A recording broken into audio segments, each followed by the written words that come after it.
Welcome back ناظرین. ہم بات کر رہے ہیں I G F C Balochistan major general Ubaidullah Khan صاحب سے. جنرل صاحب, آپ نے پچھلے سیگمنٹ میں بات کی تھی کہ فورن فنڈنگ آ رہی ہے اور فورن ایجنسیز بھی انوالوڈ ہیں. کون سے لوگ انوالوڈ ہیں اس کو فائننس کرنے میں بلوچستان میں جو حالات آج پیدا ہوئے ہیں اس کے؟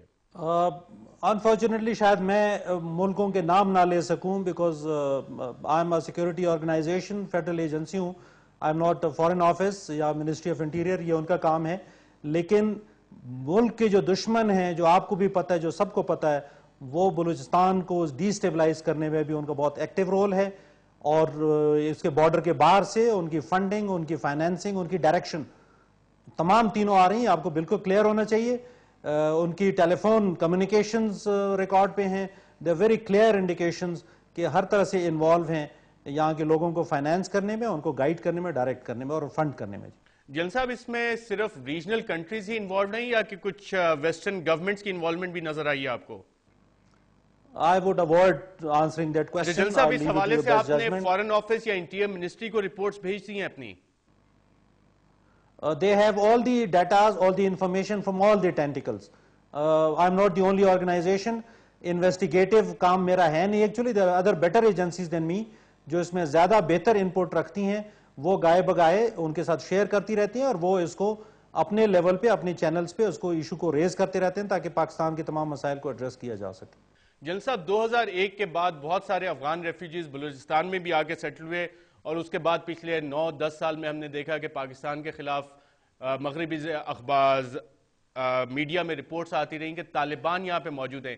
آپ کے پاس ایسی کوئی اطلاعات ہیں کہ بلوچستان میں طالبان یا القاعدہ کی پریزنس ہو؟ طالبان کا label has become a very interesting label. کسی کے ماتھے پہ نہیں لکھا ہوتا کہ طالبان ہیں. افغان ریفیوجیز ڈیفینیٹلی یہاں ہیں. Very significant number in Balochistan, I think around 1 million. 2 بڑے کیمپس ہیں جو کہ اس بارے میں بہت انڈیکیشنز ہیں کہ وہاں کوئی ملیٹنٹ ایکٹیویٹیز اور یہ ڈینز بن جاتے ہیں کرمنلز کے لیے. گردی جنگل کا اور جنگل پیرا ریزائی کے 2 کیمپس ہیں, اور بھی اس طرح پوری بلوچستان میں دے اسپریڈ. ہماری اسٹرانگ ریکمنڈیشن ہے کہ ان کیمپس کو کلوز کیا جائے اور ان ملیٹنٹ ایکٹیویٹیز میں آئی ایم شور اس کے ساتھ کافی حد تک کمی آئے گی اگر ان کو کلوز کیا جا سکے. لیکن طالبان کے بارے میں I have no such specific information کہ کون طالبان ہے کون نہیں طالبان. I can't segregate کہ کون, میرے پاس کوئی ایسی وہ نہیں ہے, اسٹیٹسٹکس نہیں ہے. جنرل صاحب, بلوچستان میں امن قائم کرنے کے لیے اس وقت چیلنجز کیا ہیں؟ I think a very interesting question. I think that is my major concern. Foremost جو میں اس کو کہتا ہوں کہ جی عوام کے ساتھ, بلوچستان کی پاپولیشن کے ساتھ ہم اونرشپ کریٹ کریں. They should own their state agencies, work in close coordination with us تاکہ ان کو ہم سیکورٹی پرووائڈ کر سکیں. ان کو کانفیڈنس دینے کی ضرورت ہے, ان کا کانفیڈنس جیتنے کی ضرورت ہے, اور یہی ہم انشاءاللہ کوشش کر رہے ہیں. دوسری چیز جو ہے, جو تمام ادارے ہیں ایک میرٹ بیسڈ کام کریں.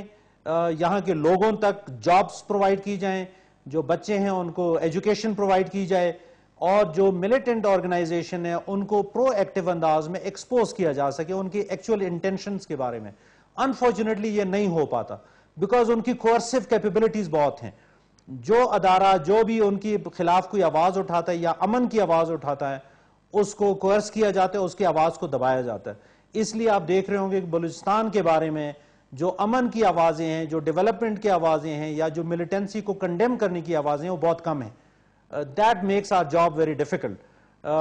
تو جہاں جو لا انفورسمنٹ ایجنسیز ہیں ان کی کیپیسٹی اور کیپیبلٹی کو بڑھانے کی ضرورت ہے, وہاں یہاں کے عوام کو کانفیڈنس دینے کی ضرورت ہے تاکہ اپنے اداروں کے اوپر ٹرسٹ کریں, ان کے ساتھ مل کے اس مینیس کو ختم کرنے اور اس کو کرب کرنے میں ہمارے ساتھ تعاون کریں. یہ چیلنجز ہیں. اور باقی جو اسٹیٹ کے کام ہیں کہ یہاں ڈیولپمنٹ فاسٹ پیس کے ساتھ کی جائے تاکہ ہم وین اوے کر سکیں ان فینس سیٹرز کو ملیٹنٹس کے چنگل سے. جنرل صاحب, آپ نے جن ملیٹنٹ آرگنائزیشنز کا ذکر کیا ان کے ایمز اینڈ آبجیکٹیوز کیا ہیں بلوچستان میں؟ ٹاپ لیول پہ جو بھی میں ان کی لیڈرشپ سمجھتا ہوں ان کے تو میں ذاتی مفادات کہوں گا, بیکاز پہلے یہاں سے بلوچستان کے سوائل سے اپنے لوگوں کو دبا کے, ان کو سپریس رکھ کے, ان کے حقوق دبا کے خود انجوائے کرتے رہیں. اب چونکہ جب سٹیٹ ان کے درمیان آتی ہے کہ بھئی یہ اس پہ تو حق تمام لوگوں کا ہے, تو وہ اس میں ذاتی مفادات کے لیے کر رہے ہیں, اور ذاتی مفادات کے لیے وہ ایون دشمنوں کے ساتھ بھی ملنے سے گریز نہیں کرتے. سو پہلا تو یہ ہے. دوسری چیز یہ ہے چونکہ انفارچونیٹلی بلوچستان ترقی میں پیچھے رہ گیا, اور آئی فلی انڈورس دیٹ, ایگری کرتا ہوں اسے, کہ یہاں کے لوگوں کو وہ وسائل, وہ ترقی نہیں پہنچ سکی جو شاید ملک کے دیگر علاقے کر سکیں, جس میں ابھی حکومت اور اس کے اسٹیٹ کے ادارے بہت ایکٹیولی کام کر رہے ہیں, جس میں آرمی اور ایف سی بھی شامل ہے. اس ریزن کو کہ یہاں کے لوگ پسماندہ ہیں, اس کو وہ کیش کرتے ہیں, اس کو ایکسپلائٹ کرتے ہیں, جس کو ہم کہتے ہیں exploiting right reasons towards the wrong and. تو دشمن کے مقاصد ہیں اور ان کے ذاتی مقاصد ہیں, اور یہ دونوں مل کے یہاں کے عوام کے حقوق کو اور یہاں کے عوام کو ایکسپلائٹ کر رہے ہیں اور ملک میں انسٹیبلٹی لے کر آتے ہیں. جی major general Ubaidullah Khan صاحب پروگرام رپورٹر میں شرکت کا شکریہ. ناظرین, آج کے پروگرام میں اتنا ہی, اجازت دیجیے گا. اللہ حافظ.